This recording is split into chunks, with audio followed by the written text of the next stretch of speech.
لیکن اتنا سمجھنا حضرت حسین رضی اللہ تعالیٰ عنہ میدان کربلا میں پہنچے.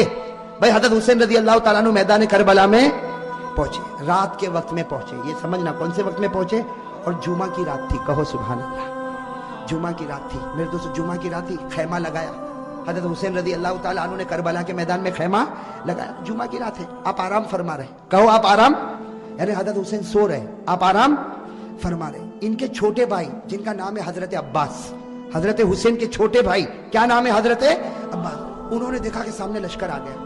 بھئی سامنے لشکر آ گیا اور کھڑا ہو گیا, اور ہزاروں کی تعداد میں. اس لیے بعض کتابوں میں 4000, تو بعض کتابوں میں 40,000, تو بعض کتابوں میں 1,00,000. مطلب ہے کہ سامنے لشکر آتا گیا آتا گیا آتا گیا. اب حضرت عباس وہ تو بیچارے جوان تھے, دوڑتے دوڑتے خیمے میں آئے. حضرت حسین سو رہے تھے, کہا بھائی حسین اٹھو, بھائی حسین اٹھو, بھائی حسین اٹھو. حضرت عباس نے جب حضرت حسین کو اٹھایا, حضرت حسین چونک کر اٹھے. کہا کیا ہوا کیا ہوا, کہا سامنے لشکر آ گیا.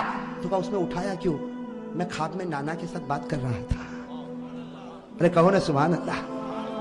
سنتے جانا میرے دوستو, حضرت حسین نے کس زبان سے کہا, کہا عباس میرا بھائی اٹھایا کیوں, آنے دے آنے دے, ہزاروں کی تعداد میں آنے دے, لیکن میں تو میرے نانا کے ساتھ بات کر رہا تھا. وہ حضرت عباس رو پڑے, روتے روتے کہا کہ بھائی جان حسین کیا باتیں کر رہے تھے, آپ نانا کے ساتھ کیا باتیں کر رہے تھے. کہا نانا کے ساتھ یہی بات کر رہا تھا. نانا کہہ رہے تھے حسین کل تجھے دشمنوں کے سامنے جانا ہے, حق کے سامنے ڈٹ جانا, گردن کٹا دینا, لیکن گناہ کے سامنے گردن جھکانا نہیں.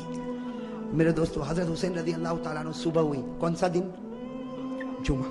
اس لیے جمعہ کی رات تھی, اٹھے تو جمعہ فجر کی نماز پڑھائی. کہو فجر کی. اس کے بعد میں میرے دوستو سامنے والوں سے بات چیت شروع ہوئی. بات چیت ہوتی گئی.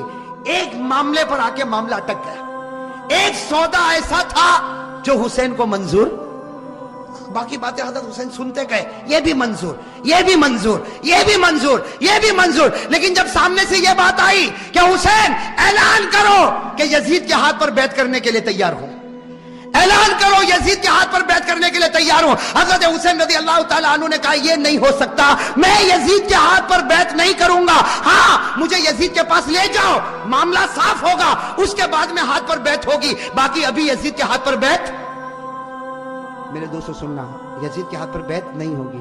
حضرت حسین سے پوچھا گیا آپ بیعت کیوں نہیں کرتے, وہ یزید کے, حضرت حسین رضی اللہ تعالیٰ عنہ نے کہا میں تو کر سکتا, کسی کے ہاتھ پر بھی بیعت کر لوں, مجھے یزید سے کوئی دشمنی نہیں. سننا حضرت حسین کا جملہ, مجھے یزید سے کوئی دشمنی نہیں, میں تو کسی کے ہاتھ پر بھی بیعت کر لوں, لیکن یزید کی حکومت میں گناہ ہو رہا ہے, یزید کے دربار میں گناہ ہو رہا ہے, یزید کے دربار میں اس کے